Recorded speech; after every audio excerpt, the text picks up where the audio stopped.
Have you ever found yourself wondering what shoe you should use for a 5k, 10k race? Well, I thought the same thing, but lucky for you, I found out the answer.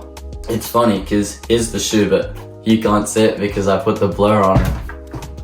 There's blur on that, right? Oh my gosh, are you serious? I really have a problem when I say put the blur on, but the editor doesn't put the blur on. So, yeah. How about if you're interested in editing, inquire down there. Just kidding, it's fine, no. I'm the editor, there's blur. We can take off the blur now. These are the On Cloudboom Echo 3s. They're pretty well used, I've had them for a little while, and they have supported me in many races. So let's dive into the specs. According to On, these shoes weigh 215 grams, which is ultra light, and it shows throughout their performance. So they're built with CloudTec and Helion HF Hyperfoam. So this is the CloudTec foam, and then I'm guessing that this is the Helion HF Hyperfoam. Both very rigid foams, so they're perfect for your race day shoe. And then it has the carbon plate, or as On calls it, speedboard, so you can see that runs through the entire shoe. It is a heel to toe carbon plate, which gives you the maximum rebound and really helps you to get back what you give in, and that just propels you forward immensely. On says they're very thin and breathable.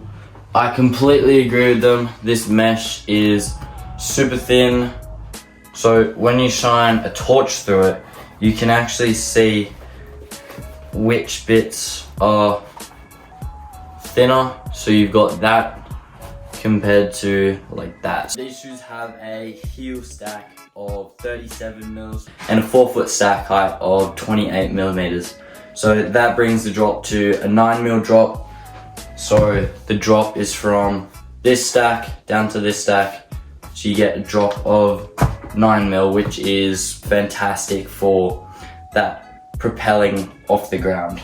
The insole of these shoes is 2.9 millimeters thick, which is really smart because it means they can have still the same amount of foam and also the max amount of cushioning. So really binding those together really brings an extra element that other shoe companies may not have really thought of. These shoes have a tongue thickness of 2.3 millimeters.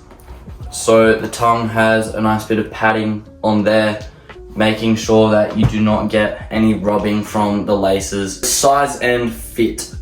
These shoes have a toe box width of 94.7 mils, so it's pretty slim. You probably, if you're a wide-footed person, probably don't really want to wear these, but for those slim-footed people like me, they are fantastic. They're really snug fit, and as I said, they are immensely cushioned. Also, another thing on the grip. The grip's actually quite good, so it doesn't look like there is much grip on these things. On my first run in these shoes, it was actually bucketing down, and it was a road race, but it was not at all slippery. Like, the grip was really good. Whereas in my Vaporflies, when I've run in the rain, they've been a bit slippery. So these shoes don't really have any slip at all. They are really good. And then on the inside, you may see that the On logo is kind of reflecting in there, and down in the soles there are some little rubber bands across the sole of the shoe, so that really locks your foot in and keeps it like stuck onto the sole of the shoe so that your foot's not sliding around creating friction. Looking at the price, these shoes cost $390 from On, but then that does change depending on your retailer. So you could get lots of different prices. So that is the On Cloudboom Echo 3 in a nutshell. Make sure you check these out if you need a new race shoe, and tag On down in the comments, and let's see if they will reply to all of us. So thanks for watching. Hope you enjoyed this video. Why don't you check out the video that YouTube is recommending for you, and we will see you next time.